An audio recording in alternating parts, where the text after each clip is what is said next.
I am a 21-year-old woman, and I have just graduated from university with a degree in education. This might seem like a common milestone for some, but for me, finishing university feels like a huge accomplishment because I've never been the best at school due to some learning disabilities. Despite these challenges, I've pushed myself really hard to get through it. And now that I've reached the end, it's a moment of immense pride for me. I've been balancing my academic responsibilities with a part-time job, which has been tough, but it taught me a lot about endurance and time management.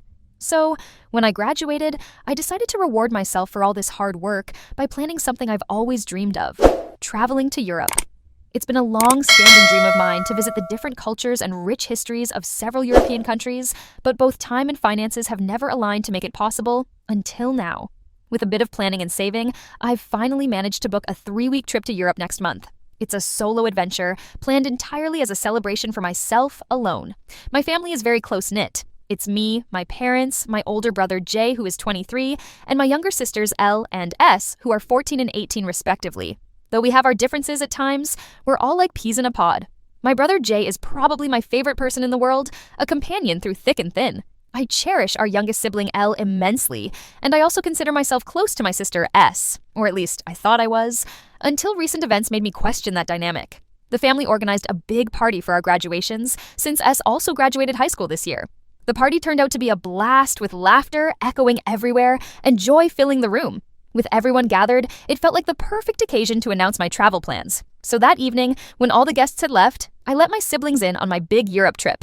My parents already knew prior to the gathering. Their reactions were mostly supportive, and everyone seemed happy for me, initially. However, 20 minutes later, my mom approached me privately, revealing my sister S had expressed a strong desire to join me. S wanted it to be a sister vacation, a shared graduation gift. My mother even mentioned the prospect of them covering the costs and suggested that maybe my youngest sister Elle could tag along too. I found myself speechless, almost caught off guard by the sudden shift. Here I was, having meticulously planned every aspect of this trip down to the accommodations and transport, driven by the anticipation of exploring the world alone. The offer was tempting, parents willing to pay for a journey I had painstakingly saved up for and planned. But at the heart of it, I yearned for a solo adventure, a moment of self-reward for all the obstacles I'd overcome. I explained my point to my mom, highlighting how much this solo trip meant to me, the way I visualized tackling this on my own from the inception of the idea. My mother protested, emphasizing S's academic achievements, notably her impressive 4.0 GPA. I acknowledged my younger sister's brilliance, but my own educational journey, though distinct, was no less grueling. Our conversation oscillated back and forth like a seesaw, balancing heavy emotions. My mom's viewpoint was firm, suggesting S deserved her own celebratory trip. I stood my ground, asserting she indeed did, only not in tandem with mine. The realization hit me then too. Their willingness to finance the trip surfaced only after S expressed interest, which stirred a flicker of resentment I hadn't anticipated. My sister S soon joined our conversation, filled with an excitement that had me hesitating to dampen her spirits. She was visibly animated, exclaiming how our mom had already informed her she would be coming along on my trip. I found myself reiterating that while company is kind, my plans did not include anyone else. This spontaneous alteration to my carefully plotted itinerary didn't blend well with my original intentions. I left that discussion feeling confused, torn between family obligations and personal aspirations, questioning where my boundaries lay among these intertwined relationships. I honestly didn't know what to say. I have worked really hard for this and was really looking forward to experiencing it alone. Every itinerary point, every reservation, all tailored to a vision of singular freedom I fantasized about while burning the midnight oil over final assignments. Facing my mom, I tried to articulate just how much this trip was about reclaiming a piece of myself that's been bogged down under syllabuses and part-time job stress for what felt like an eternity. Yet, standing in that familiar living room, suddenly it seemed my concept of liberation was being dismissed as easily as a change in dinner plans. My mother's face was a juxtaposition of understanding and insistence. She kept emphasizing how S deserved a similar reward for her academic accomplishments. Her pristine 4.0 GPA shuffled like a playing card into the conversation. Yes, my sister has worked hard, a fact I've always been proud of, but I didn't see how that translated to sharing a personal journey that symbolized my hard-earned freedom. To me, this was about more than a vacation. It was about proving to myself that I can set and achieve something truly meaningful on my own. Why can't you just let her go with you? It'll be so much fun with someone else, my mom persisted, a hopeful tone lacing her words. Because, Mom, I responded, trying to keep my voice steady. I planned this for myself. I want to do this alone. I need to do this alone. The air in the room thickened with unspoken battles as my words hovered between us, their weight ounces heavier than mere syllables. That's when S joined us, her excitement palpable, almost infectious, but instead, it felt suffocating. "Did Mom tell you? I'm coming with you!" She beamed, her eyes wide with anticipation. It stung to interrupt her elated assumptions. "No, you're not," I found myself replying, not with defiance, but with a quiet firmness crafted from hours of contemplation. Her face, a panorama of surprise, quickly turned hurt. She protested, referencing our mother's promised words, a mosaic of faith in family reassurances. I hated this position, standing with opposing desires framing a night which had started so jubilantly. My heart sank when my father joined the fray, his patience clearly on its reserve tank, already drained from a long night of celebration and familial joy. "What's going on here?" he asked, the frustrated edge in his voice slicing through our confusion. When informed, his response came swift and direct. "Just let her go. It's not a big deal," he advised, almost dismissively. It was as if the floor fell out from beneath me, the rush of air igniting a swirl of disbelief and frustration. Was it really such a negligible matter? The array of sacrifices I'd made to be standing on the precipice of this dream didn't feel insignificant from where I stood. I tried again to state my case, to explain that this journey was mine, not selfishly, but sincerely, a piece of personal evolution I'd been cultivating for years. When my mom reassured me that I could just go on another trip next year on my own, I couldn't help but feel as if my efforts were being casually upended. It wasn't just about when or where, it was about an opportunity. A window open now due to fortuitous circumstances and my careful planning. This wasn't something I could simply replicate on some hypothetical future calendar. Feeling like my uniqueness, my autonomy in this decision was being steadily eroded, I knew I had to put an end to the debate for my own sanity. Words still tangled in unspoken emotions.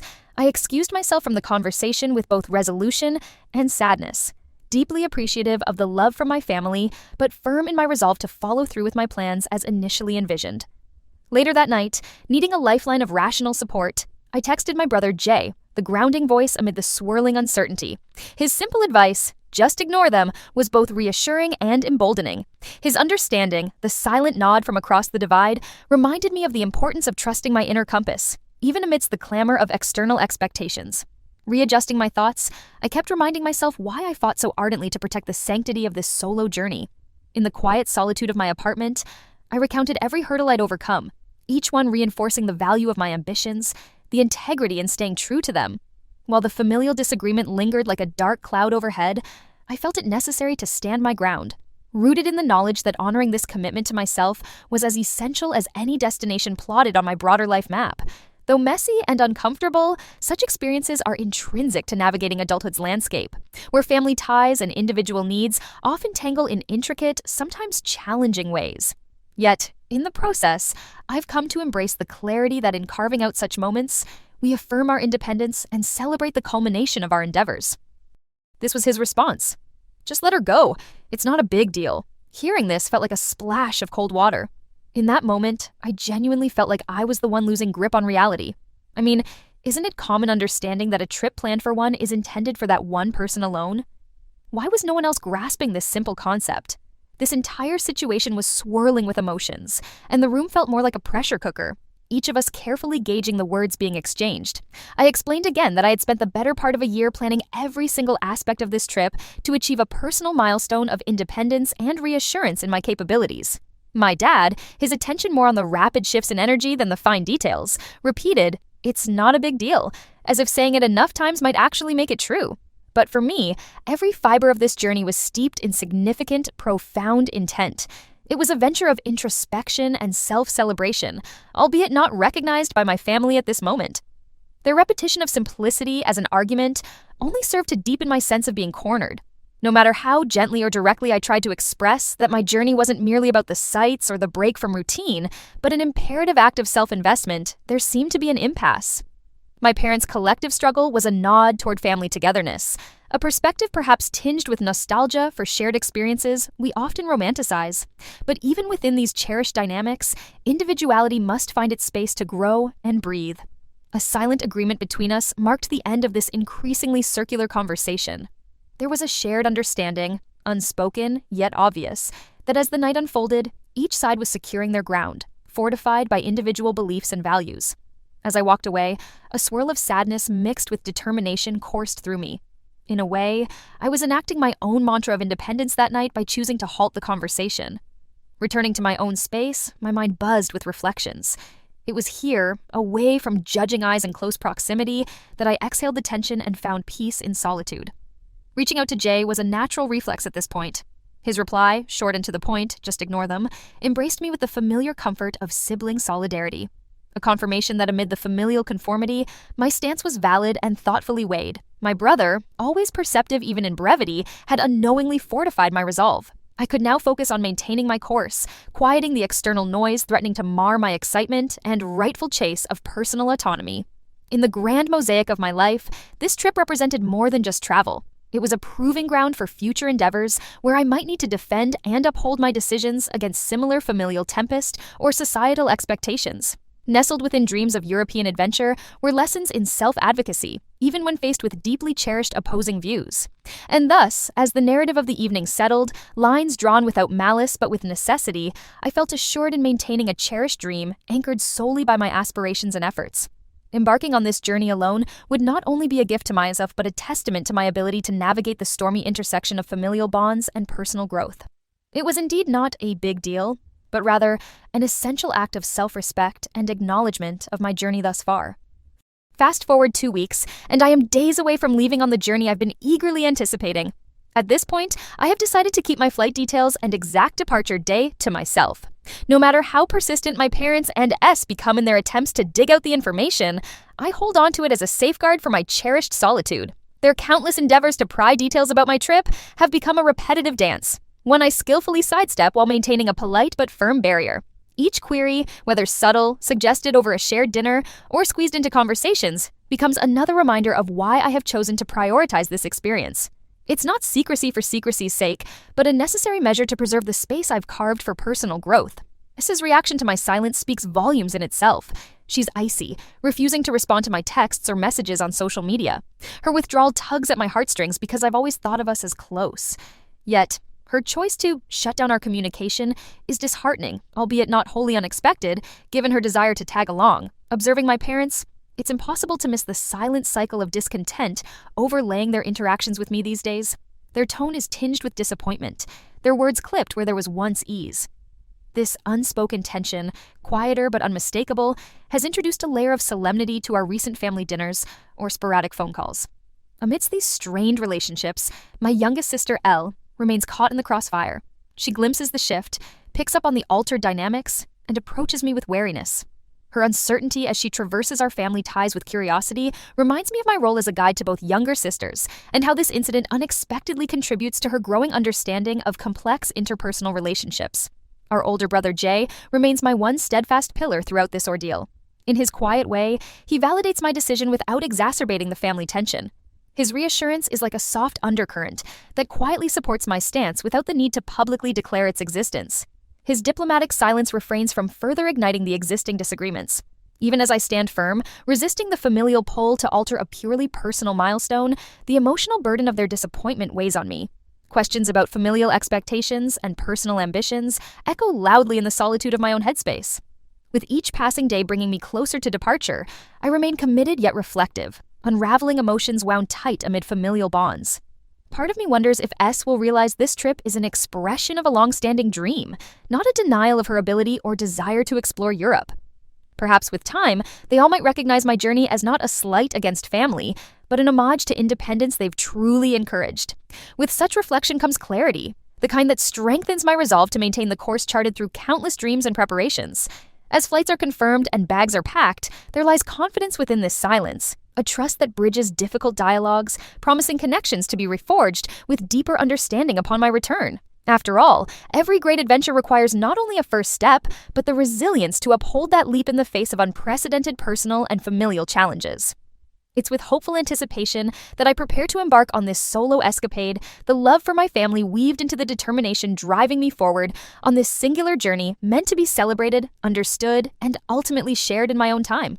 And perhaps, upon my return, the dialogues waited for and stories waiting to be told will animate a family reunion fueled by renewed understanding and shared joy in witnessing or reflecting upon dreams actualized individually and collectively. Yet, amidst these whirlwinds of emotions, I find myself questioning my own stance as I prepare to embark on my European adventure. Am I truly valid in my decision to keep this journey to myself, even though it incurs the disapproval and disappointment of my loved ones? This internal battle leaves me restless at times, second-guessing the firmness with which I've held on to this solitary dream. In the end, at the heart of my decision lies my yearning for independence and the journey to self-discovery that I've worked tirelessly to achieve. I have spent countless nights tirelessly piecing together itineraries, mapping cities with fervor and excitement, feeling the thrill of tasting freedom in its purest form, on my own terms. This trip represents more than mere travel. It's a culmination of my dedication, perseverance, and a dream manifested into reality after years of nurturing. But as my departure date looms, those familial ties and emotional strings become increasingly present in my thoughts, tugging persistently. I oscillate between feelings of selfishness and self-actualization, wrestling with the guilt that perhaps my pursuit of solitude is viewed as an exclusion rather than a celebration of personal triumph. The whispers of family expectations unsettle my resolve, but simultaneously empower my determination to see this through. Despite these lingering doubts, my excitement holds fast, flickering brightly within me, bright enough to withstand the external pressures. I remind myself that it is indeed okay to prioritize oneself at pivotal moments, even if it momentarily strains familial bonds. After all, this decision does not diminish the gratitude and love I hold for them. It merely marks a chapter where individuality and personal ambition take center stage. I know the discourse with my family may continue to have its complexities, and the discord left in the wake of my decision might require healing upon my return. Nevertheless, there is solace in the thought that every journey worth undertaking entails growth, not just for me, but for all involved. So, as I stand on the brink of this momentous journey, I carry hope that with time, understanding, and acceptance will eventually embrace the path I've chosen. A path meant to enrich not only my heart, but perhaps eventually theirs too.